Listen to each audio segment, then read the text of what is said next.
Bonjour à tous et à tous, bienvenue à celles et ceux qui nous rejoindraient à l'instant. Priorité au direct depuis la basilique Saint-Pierre au Vatican, à Rome, où nous nous retrouvons pour la messe présidée par le pape, messe de suffrage pour les cardinaux, les archevêques, les patriarches et les évêques décédés au cours des 12 mois écoulés. Nous entrons dans cette célébration avec le chant du psaume 64. Il est beau de te louer, Dieu, dans Sion, de tenir ses promesses envers toi qui écoutes la prière.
In nomine Patris et Filii et Spiritus Sancti.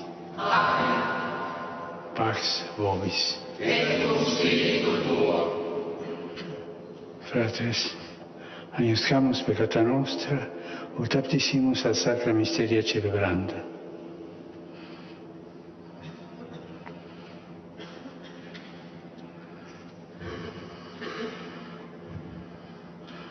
Confiteor Deo.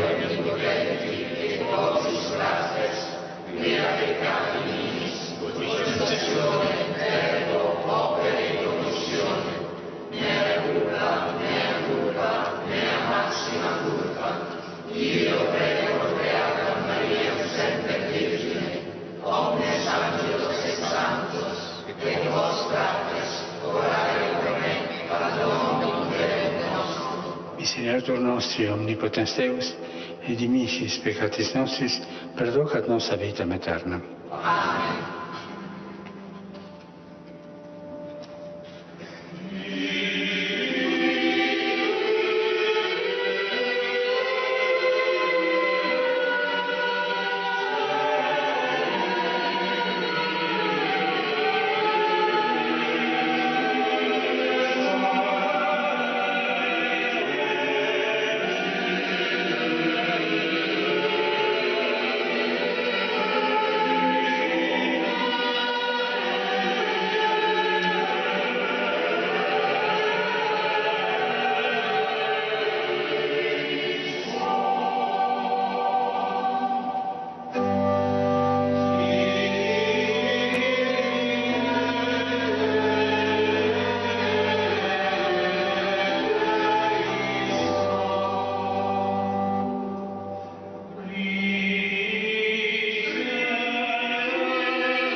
Oremus.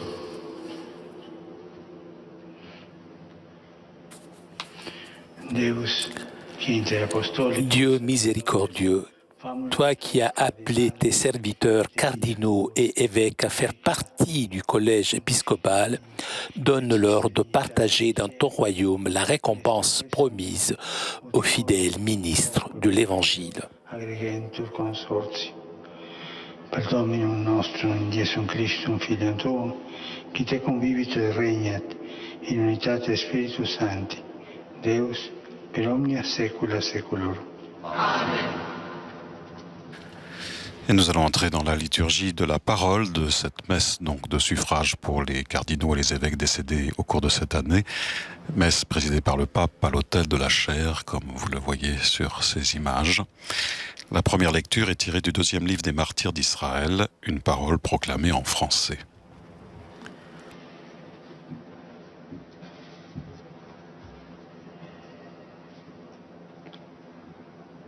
Lecture du deuxième livre de Martyrs d'Israël.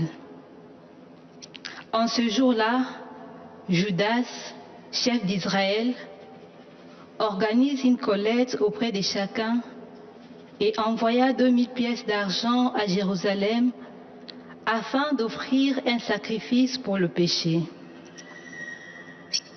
C'était un fort beau geste, plein de délicatesse, inspiré par la pensée de la résurrection. Car s'il n'avait pas espéré que ceux qui avaient succombé ressusciteraient, la prière pour les morts était superflue et absurde. Mais il jugeait qu'une très belle récompense est réservée à ceux qui meurent avec piété. C'était là une pensée religieuse et sainte. Voilà pourquoi il fit ce sacrifice d'expiation afin que le mort soit délivré de leurs péchés.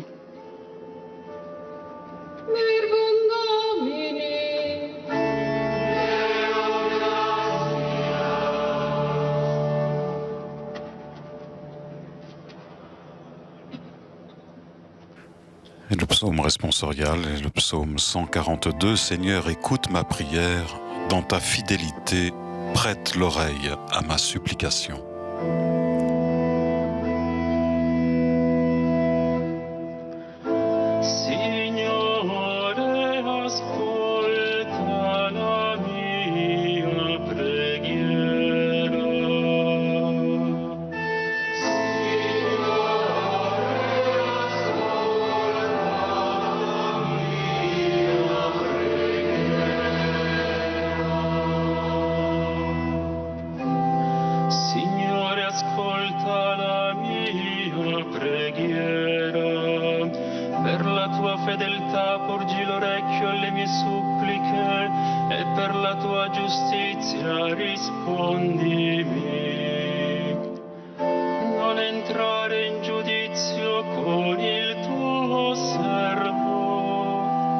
Davanti a te nessun vivente è giusto.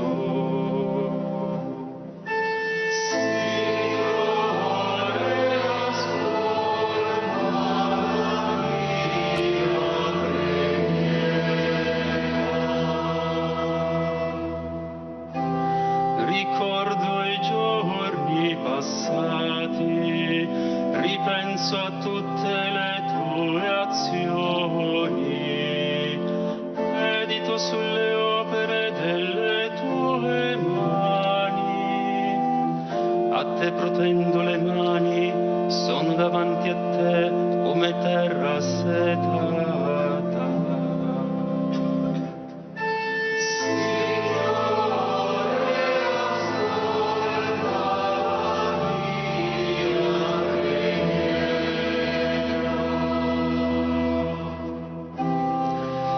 Rispondimi presto, Signore, mi viene a mancare il respiro. Al mattino fammi sentire il tuo amore, perché in te confido.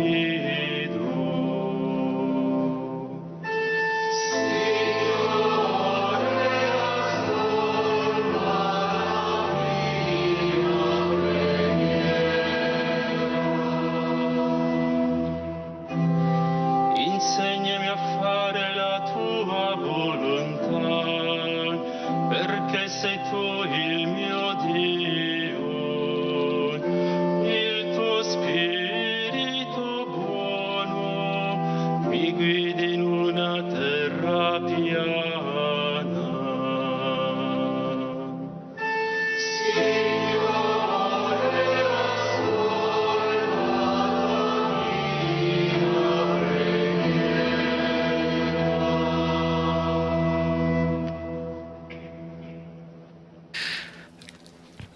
La seconde lecture, proclamée en anglais, est tirée de l'épître de saint Paul apôtre aux Philippiens, au chapitre 3. A reading from the letter of St. Paul to the Philippians. For us, our homeland is in heaven. Nous avons notre citoyenneté dans les cieux d'où nous attendons comme Sauveur le Seigneur Jésus-Christ, lui qui transformera nos pauvres corps à l'image de son corps glorieux, avec la puissance active qui le rend même capable de tout mettre sous son pouvoir. Verbum Domini.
L'acclamation de l'Évangile, heureux les morts qui meurent dans le Seigneur, qu'ils se reposent de leur labeur, car leurs œuvres les suivent.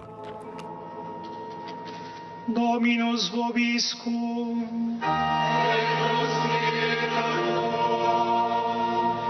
Lectio Sancti Evangelii secundum Ioannem.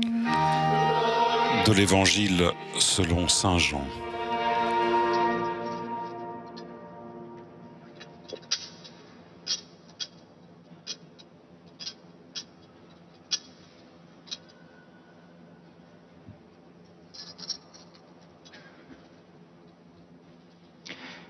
In quel tempo Gesù disse alla folla: En ce temps-là, Jésus disait à la foule, « Tous ceux que me donne le Père viendront jusqu'à moi, et celui qui vient à moi, je ne vais pas le jeter dehors, car je suis descendu du ciel pour faire non pas ma volonté, mais la volonté de celui qui m'a envoyé.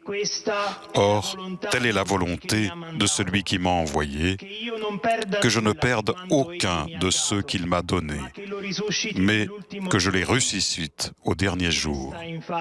Telle est la volonté de mon Père, que celui qui voit le Fils et croit en lui ait la vie éternelle. Et moi, je le ressusciterai au dernier jour. » Verbum Domini.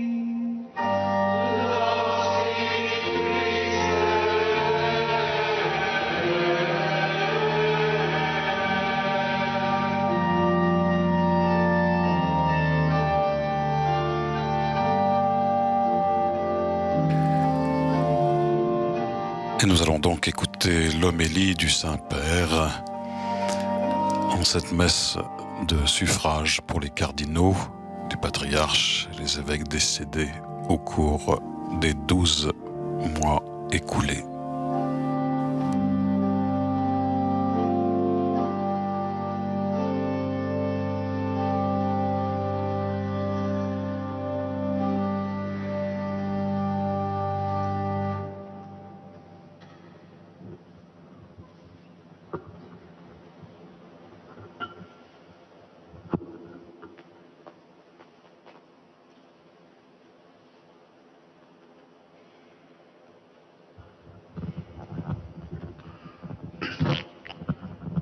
Les lectures que nous venons d'entendre nous rappellent que nous sommes venus au monde pour ressusciter.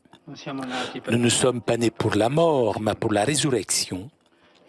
En effet, comme l'écrit Saint Paul dans la seconde lecture, dès maintenant, nous avons notre citoyenneté dans les cieux. Et comme le dit Jésus dans l'Évangile, nous serons ressuscités au dernier jour. C'est encore la pensée de la résurrection qui suggère à Judée Maccabée dans la première lecture un fort beau geste plein de délicatesse. Aujourd'hui, nous pouvons nous demander que me suggère la pensée de la résurrection? Comment est-ce que je réponds à mon appel à ressusciter? En premier secours, nous vient de Jésus qui dit dans l'évangile de ces jours, « Celui qui vient à moi, je ne veux pas le jeter dehors. » Voilà son invitation, « Venez à moi. » Allez à Jésus le vivant pour nous vacciner contre la mort, contre la peur, que tout finisse. Allez à Jésus, cela peut sembler une invitation spirituelle évidente et générale, mais essayons de la rendre concrète en nous posant des questions comme celle-ci. Aujourd'hui, dans les dossiers que j'ai eus en main au travail, me suis-je rapproché du Seigneur? En ai-je fait une occasion de dialogue avec lui? Et dans les personnes que j'ai rencontrées, ai-je impliqué Jésus? Les ai-je conduites à lui dans la prière? Ou bien ai-je tout fait en restant dans mes pensées, me réjouissant seulement de ce qui allait bien pour moi et me plaignant de ce qui allait mal? Finalement, est-ce que je vis en allant vers le Seigneur ou bien tourné vers moi-même? Quelle direction a ma route? Est-ce que je cherche seulement à faire de bonnes figures, sauvegarder ma place, mes temps, mes espaces? Ou bien vais-je vers le Seigneur? La phrase de Jésus est explosive. « Celui qui vient à moi, je ne veux pas le jeter dehors. » Comme pour dire qu'être jeté dehors est prévu pour le chrétien qui ne va pas à lui. Pour celui qui croit, il n'y a pas de moyen terme. On ne peut pas appartenir à Jésus et se renfermer sur soi-même. Celui qui appartient à Jésus vit en sortie vers lui. Toute la vie est une sortie, du sein maternel pour venir à la lumière, de l'enfance pour entrer dans l'adolescence, de l'adolescence dans la vie adulte et ainsi de suite, jusqu'à la sortie de ce monde. Aujourd'hui, alors que nous prions pour nos frères cardinaux et évêques qui sont sortis de cette vie pour aller à la rencontre du ressuscité, nous ne pouvons pas oublier la sortie la plus importante, la plus difficile, qui donne sens à toutes les autres, celle de nous-mêmes. C'est seulement en sortant de nous-mêmes que nous ouvrons la porte qui conduit au Seigneur. Demandons cette grâce. Seigneur, je désire venir à toi à travers les rues et les compagnons de voyage de tous les jours. Aide-moi à sortir de moi-même pour aller à ta rencontre, toi qui es la vie. Je voudrais recueillir dans la première lecture une deuxième pensée qui fait référence à la résurrection à partir du noble geste accompli par Judas Maccabée pour les défunts. En le faisant, il est écrit qu'il pensait à la très belle récompense réservée à ceux qui meurent avec piété. Ce sont donc les sentiments de piété qui conduisent à une très belle récompense. La piété vis-à-vis des autres ouvrira les portes de l'éternité. Se pencher sur les personnes dans le besoin pour les servir est l'antichambre du paradis. Si en effet, comme le rappelle saint Paul, l'amour ne passera jamais, alors l'amour est le pont qui relie la terre et le ciel. Nous pouvons donc nous demander si nous sommes avancés sur ce pont.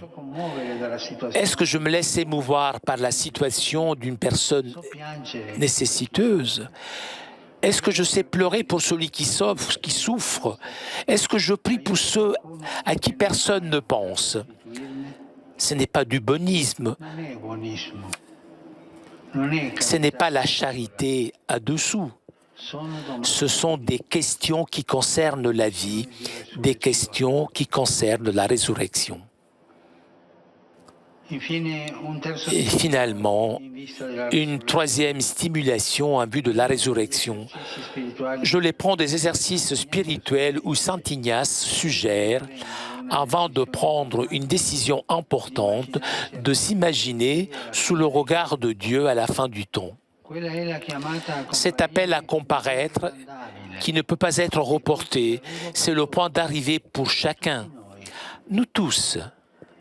Alors, tout choix de vie abordé dans cette perspective se trouve bien orienté, car plus proche de la résurrection, qui est le sens et le but de la vie. De même que le point de départ se calcule à partir de l'objectif, de même que la semence se décide en fonction de la récolte, la vie se détermine convenablement en fonction de sa fin, de son but. Saint Ignace écrit « Je considérerai avec attention quelles seront mes pensées au jour du jugement.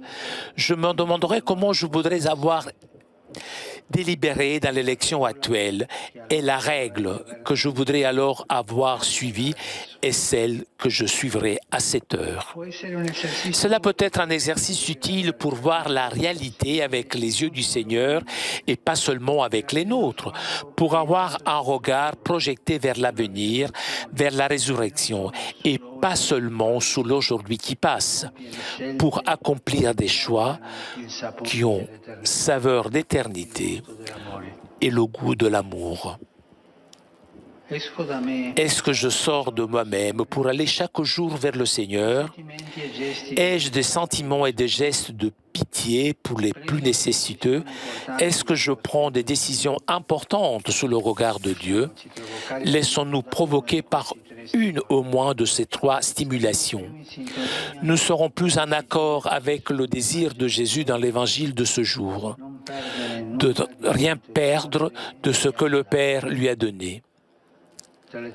Parmi les nombreuses voix du monde qui font perdre le sens de l'existence, accordons-nous sous la volonté de Jésus, ressuscité et vivant. Nous ferons de l'aujourd'hui que nous vivons une aube de résurrection.